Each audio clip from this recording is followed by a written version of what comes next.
From the News Channel 5 Network, this is SportsLine.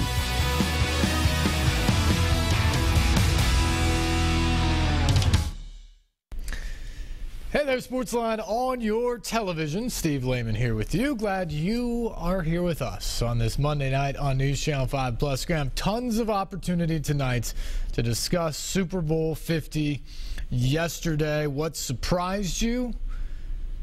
What moved you? What were your takeaways from Super Bowl 50 yesterday? 737-7767 are our numbers. Broncos win 24-10. I think that was a surprise to a lot of people, including myself. I thought the Panthers had enough offense in what was going to be a low-scoring game to basically outduel the Broncos. And frankly, I thought Cam, the MVP of the league, was going to outduel Peyton Manning in that setting. And look, Peyton didn't have a great game. It wasn't a vintage Peyton Manning stats game from the quarterback position. But on a day when Cam did not look like the MVP, Cam Newton yesterday turned the ball over 3 times. He was errant on multiple throws down the field that could have been big plays if he was on target on them. He was not a running threat for the Panthers yesterday. He wasn't the guy that won the MVP this year for the Carolina Panthers. Peyton Manning was the guy who was Peyton Manning for the Broncos this year. Now, for 16 years in his career, teams asked him to put the entire team on his very capable right arm and see if he could will them by himself virtually into the playoffs and to wins and on to the Super Bowl. And he was darn good. Record-setting, one of the best we've ever seen at doing that. But this year, whether it's the age, up at 39 years old, or nerve damage from the 4 neck surgeries that he had, or the foot injury that sidelined him for about half of the season, whatever it was, he wasn't that Peyton Manning this year.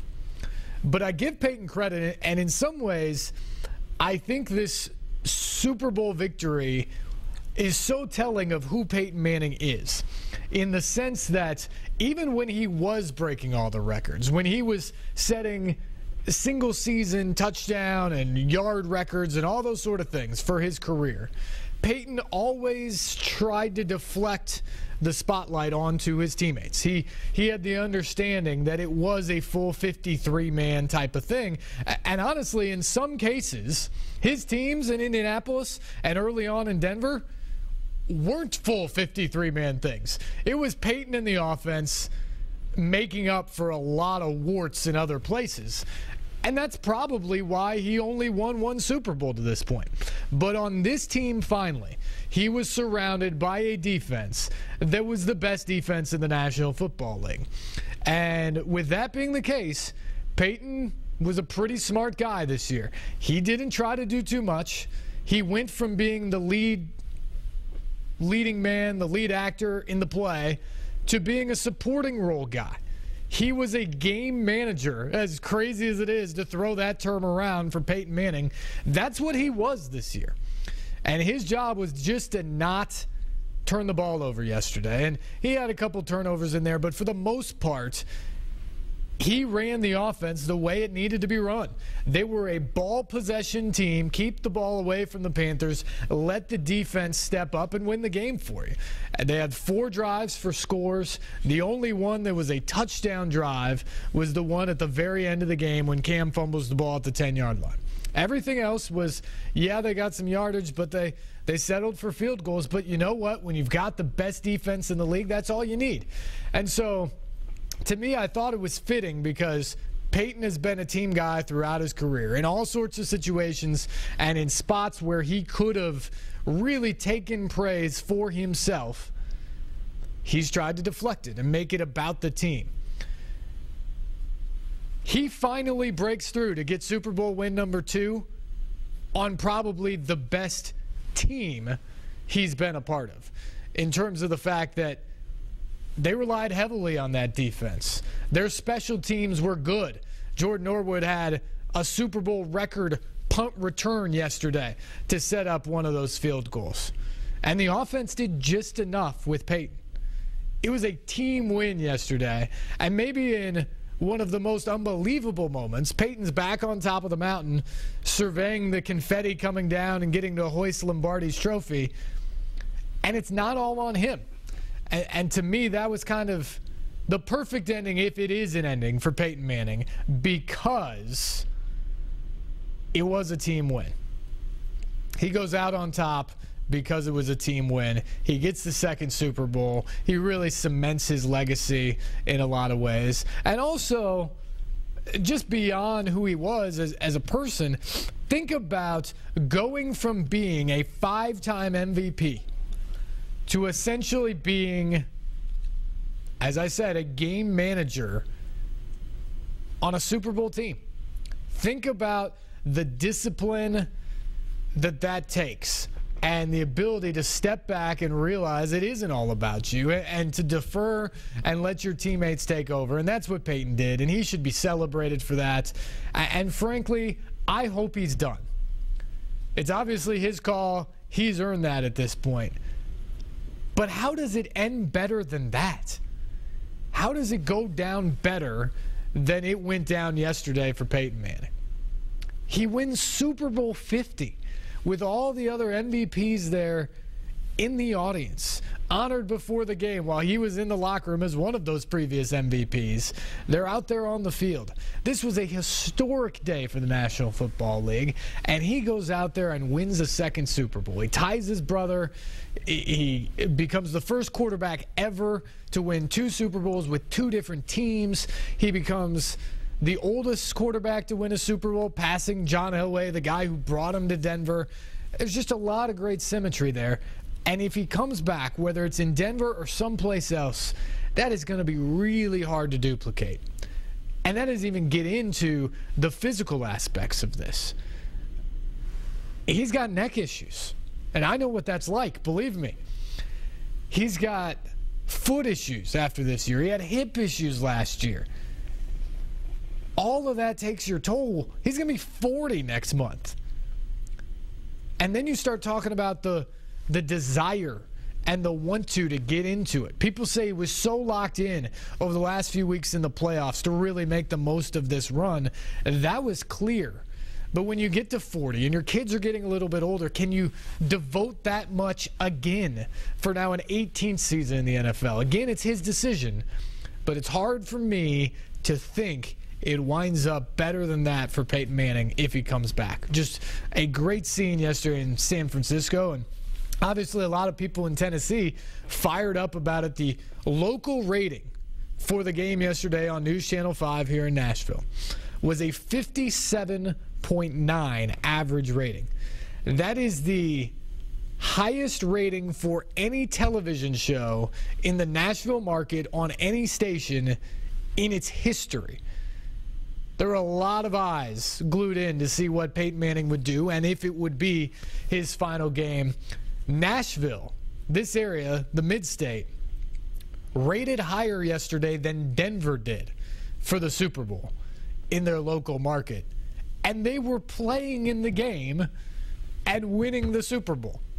That tells you how much love there is around this area for Peyton Manning, and certainly well-deserved, I would think.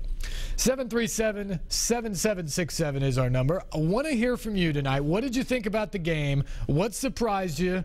Were you as taken back by me at how good the Broncos defense was? I knew they were good, but I was surprised at just how dominant they were against the Panthers offense that was the best in the league this year.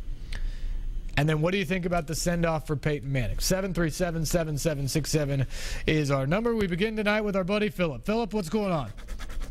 Well, my takeaway from this Super Bowl is I am convinced that the NFL is rigged.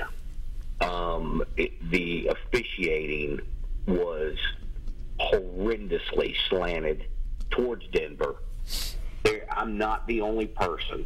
I am not the only one that is saying this Super Bowl was preordained to be Peyton Manning. They're looking for a Cal Ripken moment. And I'm sorry, but there's not many of those. But but can we not get some real football? Is this what the NFL has become? Philip, you really think that the National Football League rigged the most watched television event in like world history yesterday, with people watching in 200 different countries and Deflategate scandals from a year ago and everything else that's going on? You really think the NFL rigged the game? I don't think it. I know it. I saw it with my own eyes. I saw a receiver catch a ball that went to replay, and the only human being on the face of the earth that declared that not a catch was the official. He's the only one. Everyone else saw it. The commentator saw it. The referee expert that they have in the booth. Yeah, I don't think you're going to get a lot of support by citing Mike Carey on this one. He's not got the best track record there. Was that a catch or was that not a catch? I think it was a catch. Was it a catch? I think it was a catch, but it was darn close, and it was called incomplete on the field. And when he came back, he said the call stands. So it wasn't like they confirmed the call. It was just they didn't think they had enough to overturn it. And it was moving when he hits the ground after bobbling it, and it rolls over, and it might have hit in the ground when he rolled over the second time. I think it was a catch. I think you're right on that. I think Carolina got hurt, and on the very next play is the strip sack fumble touchdown, which was a huge swing in the game. Carolina has the ball at midfield. If they get that, they might go down the field, tie the game, or take the lead early on. Instead, the next play, Denver's defense is celebrating in the end zone for a touchdown. It's 10-0. There's no question that is a huge swing in the game, and if you're a Carolina fan, you can absolutely complain about that officiating call and a couple others during the course of the game. But to go out and say that an event watched by 150 million people or whatever it is worldwide in countries all over the world, in the game's biggest showcase, most scrutinized showcase, after everything the NFL's been through, that they're going to rig the Super Bowl, that seems far-fetched. I honestly, wholeheartedly believe it was completely rigged. Cam Newton got his bell rung 5 yards out of bounds, no flag. There was a special teams play where a ref threw a flag that would have gone against Denver. Didn't happen. We'll just pick that flag up. Don't worry about that. It was time and time and time and time again. Well, Philip, I appreciate that. And I'm sure there are other Carolina fans in there. There was also one of the personal fouls on Aqib Talib that maybe by the rule, it's a personal foul for unsportsmanlike conduct, but come on, it's the Super Bowl. Guys are excited to be there. They're hype. It's pretty early on in the game.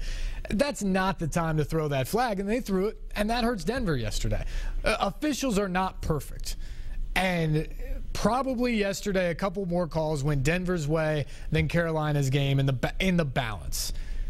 I don't think that cost Carolina the football game. What cost Carolina the football game is the fact that Cam Newton was erring on passes, didn't have good ball security. When he hit guys in stride, they couldn't hold on to the ball, and they've turned the ball over 4 times. That's what hurt Carolina yesterday, not the officials. And I just find it, again, very hard to believe that somehow there's some grand conspiracy by the NFL in their biggest moment and most scrutinized moment that they're just trying to make something happen. Now, it pans out very well for them that Peyton Manning wins, but I don't think that was a preordained thing that they just drew up, months ago that said, you know what? We're getting the Broncos to the Super Bowl, and we are going to make sure, by golly, that Peyton Manning wins when he gets there. 737-7767 is our number. We are running behind. We got to get to our break, but we will come back. Many more of your phone calls coming up, so stay tuned. You're watching SportsLine here on News Channel 5+.